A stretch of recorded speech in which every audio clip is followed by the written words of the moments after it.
तो दोस्तों कैसे हैं आप? उम्मीद है अच्छे ही होंगे।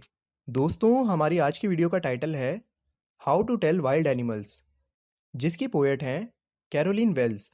दोस्तों ये एक अमेरिकन राइटर थी जिनको अपनी फेमस मिस्ट्री बुक्स के लिए जाना जाता है। दोस्तों हमारी इस पोएम के अंदर टोटल 6 स्टैंजाज हैं।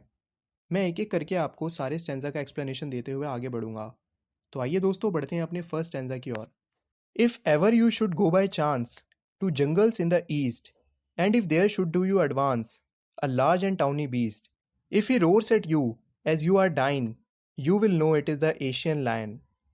दोस्तों पोएट रीडर्स को ये बता रहा है कि हम अलग अलग एनिमल्स को कैसे रिकॉग्नाइज कर सकते हैं, और वो भी ईस्ट कंट्रीज में पड़ने वाले जंगलों के एनिमल्स को, यानी south and south east Asiatic countries के। तो अपने फर्स्ट स्टैंजा में वो कहता है कि अगर आपके सामने एक एनिमल आए जिसकी स्किन येलोइश ब्राउन है और वो इतने ज़ोर से रोर करता है यानी गरजता है कि रीडर की डर के मारे जान निकल जाए, तो ये समझ लेना कि आपका सामना एशियाटिक लायन से हुआ है। पोयम यहाँ ह्यूमरसली ये बता रही है कि एशियन लायन अपनी गर्जन से किसी की जान भी ले सकता है। आइए दोस्तों अब हम अपने सेकंड स्टैंजा की ओर बढ़ते हैं। और if sometime when roaming round, a noble wild beast greets you, black stripes on a yellow ground. Just notice if he eats you. This simple rule may help you learn the Bengal tiger to discern.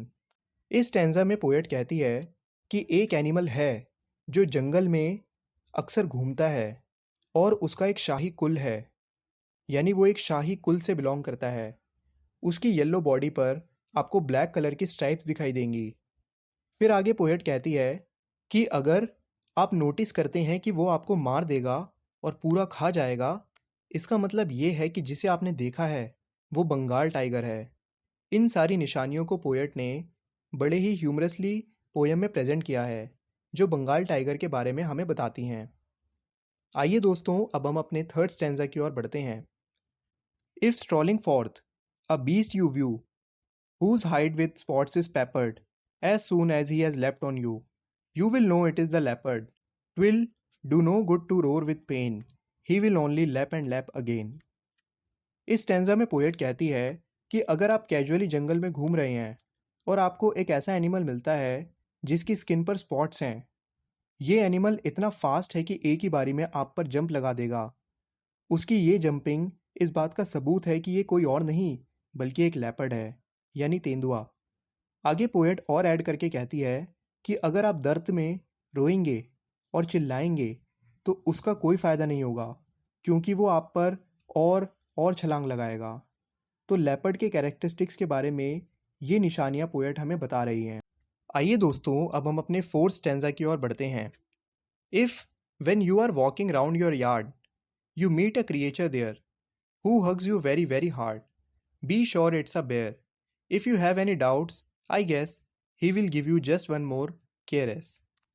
इस stanza में poet कहती है कि अगर आप अपने घर के लॉन एरिया में घूम रहे हैं और आप एक ऐसे क्रिएचर से मिलते हैं जो आपको देखकर टाइटली हग कर लेता है, तो ये एक बेयर है। वो आगे और कहती हैं कि अगर आप अभी भी डाउट में हैं तो सबसे आसान तरीका है कि वो आपको लगातार लगातार और हग करता रहेगा और बड़े प्यार के साथ टच करेगा। उसके ये करने से वो अपनी आइडेंटिटी रिवील कर देगा और आप ये जान जाओगे कि ये एक बेयर है। आइए दोस्तों अब हम अपने फिफ्थ स्टैंजा की ओर बढ़ते हैं। Do to distinguish beast of prey a novice might nonplus the crocodile you always may tell from the hyena thus hyenas come with merry smiles if they weep they are crocodiles. इस stanza में poet कहती हैं कि अगर कोई इंसान animals को पहचानने के लिए बिल्कुल नया है और एनिमल्स को पहचानने में उसको ज़्यादा एक्सपीरियंस नहीं है, तो वो पजल्ड हो जाएगा। वो पजल्ड हो जाएगा उन एनिमल्स के बीच में डिफरेंस करने में जो दूसरे एनिमल्स को अपना फूड बनाते हैं।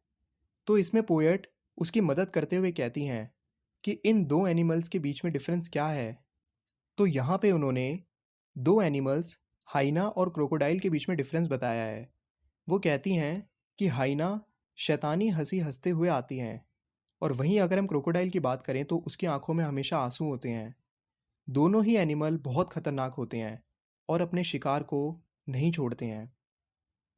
आइए दोस्तों, अब हम अपने आखिरी और छठे स्टैंजा की ओर बढ़ते हैं। The true chameleon is small, a lizard sort of thing.